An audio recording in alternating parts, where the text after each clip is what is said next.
জয়পুরহাটে কুয়াশা কিছুটা কম থাকলেও হিমেল হাওয়ায় বেড়েছে শীতের দাপট। শীতের বিস্তারিত জানাতে আমাদের সঙ্গে সরাসরি যুক্ত হচ্ছেন সহকর্মী রেজাউল করিম। রেজা আমাদের জানাবে যে এই তীব্র শীতে খেটে খাওয়া মানুষদের কি ধরনের ভোগান্তি পোহাতে হচ্ছে।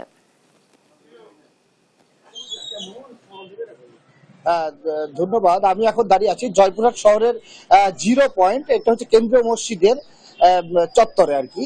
তো একটা বিষয় আমি জানিয়ে রাখি যে আহ, এই যে শীত কিন্তু এই গত কয়েকদিন আগে কিন্তু টানা কিন্তু গভীর মানে চরমভাবে শীতে জবুথবু হয়ে গিয়েছিল, কিন্তু এই প্রায় 4-5 দিন থেকে কিন্তু জয়পুরহাটের বিভিন্ন যে আশপাশের উপজেলা সব উপজেলাতেই কিন্তু মোটামুটি সকাল পর্যন্ত যে শীত মানে মোটামুটি থাকে এবং সকাল 8টা-9টার পর থেকে কিন্তু রোদ ওঠে।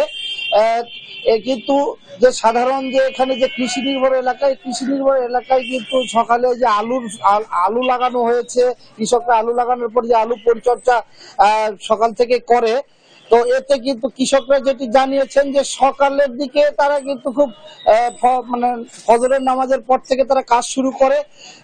মোটামুটি তারা সকালের সময়টা একটু কষ্ট নিয়েই করে, কিন্তু ঘন কুয়াশা এবং যে দমকা বাতাস থাকে তাহলে তারা কিন্তু আরো কষ্টের মধ্যে পড়ে যায়। তো এই গত 4-5 দিন থেকে কিন্তু তারা মানে বাতাস আছে কিন্তু কুয়াশাটা একটু কম। তো আর আরেকটা বিষয় এখানে যে নিম্ন আয়ের খেটে খাওয়া মানুষ তারা কিন্তু যেটি জানিয়েছেন যে সকালের দিকে তারা কিন্তু খুব কষ্টেই কাজকর্ম করছে। আমি এখানে একজন সাধারণ মানুষের সঙ্গে কথা বলবো, তিনি অবশ্য এখানে একজন শ্রমিক নেতা।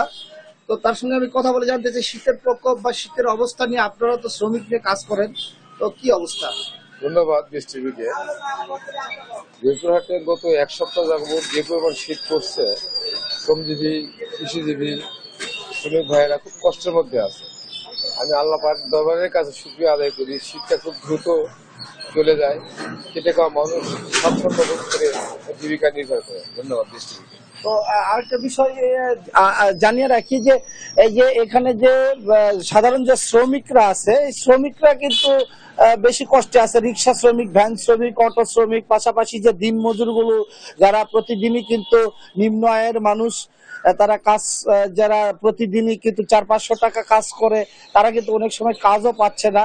আর কৃষক মানে কৃষকদের যেটা একটা সুবিধা হয়েছে, যেটা কৃষকরা জানিয়েছেন যে স্থানীয় যে শীতকালীন যে সবজি আছে এই সবজিগুলো কিন্তু তারা এই স্থানীয় বাজারে, কারণ এটা সকাল থেকে মানে তুলে সকাল 10টার মধ্যে কিন্তু স্থানীয় বাজারে বেচা কিনা প্রায় শেষের দিকে পাইকারি বাজারে বিক্রি হয়।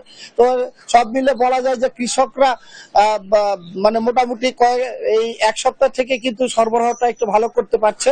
তো এই সরবরাহের কারণে কিন্তু এখানে সবজির দামও কিন্তু মোটামুটি একটু নিম্ন পর্যায়ে আছে, স্বাভাবিক আছে। কিন্তু এখানে কিন্তু অন্য যে সমস্যাগুলো, যেটা যে বাজারের যে সয়াবিন তেল বা মাছ মাংসের দাম কিন্তু মানে বেশি আর কি। সব মিলে বলা যায় যে শীত বর্তমানে যে অবস্থা আছে স্বাভাবিক আছে।